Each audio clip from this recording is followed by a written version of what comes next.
or not to be a vegetarian. So the to be will be for 3 minutes and the not to be will be for 3 minutes, in which I'll be taking on 2 completely different roles. Is that clear to everyone? Yes? Okay, thank you.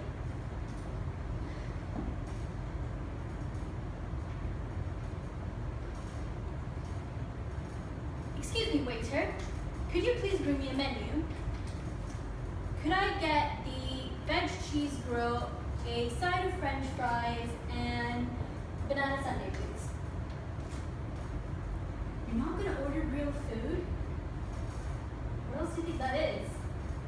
I am ordering real food. Where's the meat? Where's the chicken? Where's the beef? Where are the chicken wings? We're at one of the best places which serve the most amazing beer battered chicken, and you're ordering a grilled cheese sandwich? Really? Master of Ceremonies, fellow Toastmasters, and guests. This is one of the most common questions I get asked every single time I go to a restaurant. It is, when are you going to order real food? As a vegetarian, I do not eat any kind of meat, I do not eat eggs, and I also do not eat fish. It's very common, especially in the UK, for people to ask me, well, on today's menu we've got like the salmon fry, we've also got some tuna sandwiches, and we've also got tuna mayo, so you can take your pick. And said, hold up, I'm a vegetarian, not a pescatarian. 2 completely different things. Why is it that I'm a vegetarian? Most people ask me, is it a moral thing? Is it a religious thing? Or are you just trying to be really cool and hip like all the really big celebrities? My answer to that is, as a vegetarian, I believe that it creates a lot of balance in society. We not only preserve society's economic ecosystem balance, but also it's very economical to be a vegetarian.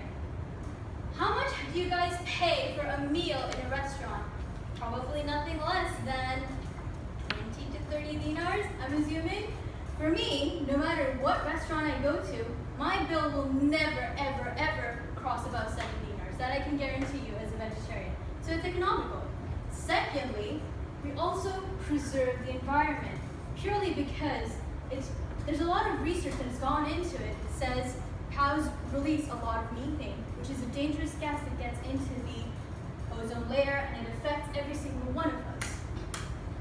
Vegetarians don't deal with cows. We don't do any of that stuff.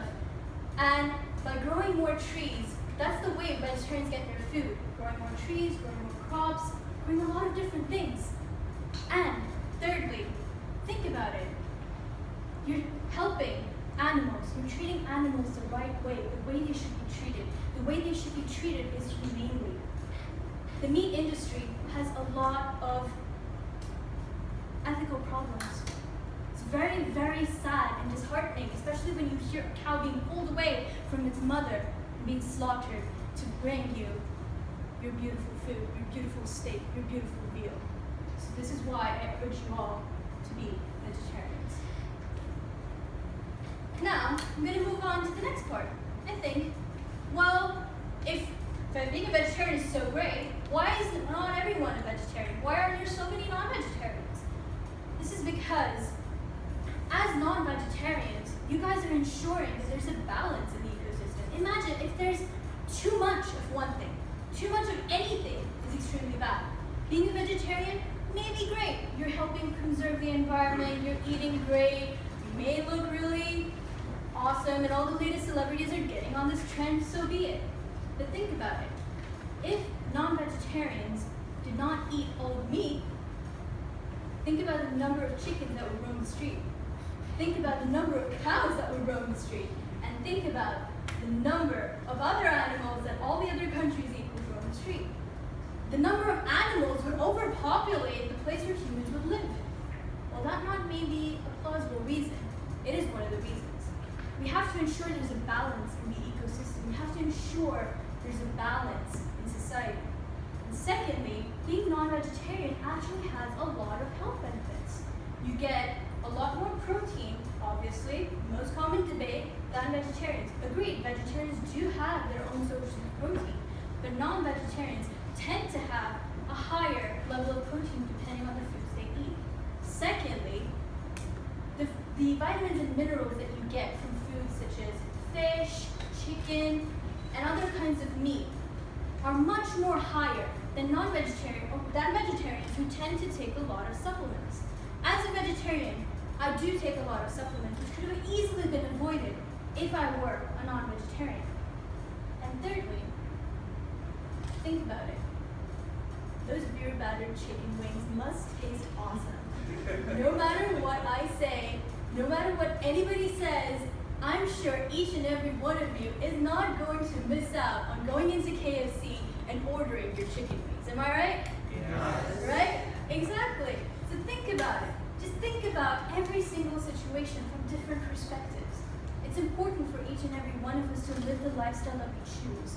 So just because someone's being preachy and telling you, oh, you should turn into a vegetarian, or oh, you should turn into a non-vegetarian, don't just consider their point of view.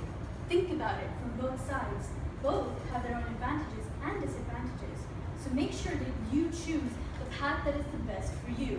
You want to be vegetarian, go ahead, knock yourself out. I can assure you, you will get the best falafel burgers anywhere that you go in the world. I can assure you this because I've tried every single one of them. And as a non-vegetarian, you're not going to have a problem in any country, be it Japan, China, or even if you go into the God-forsaken desert, you're still going to be able to find some source of food to eat. So I want to assure all of you, no matter where you are, no matter what you do, be proud of who you are, vegetarian or non-vegetarian. Over to you.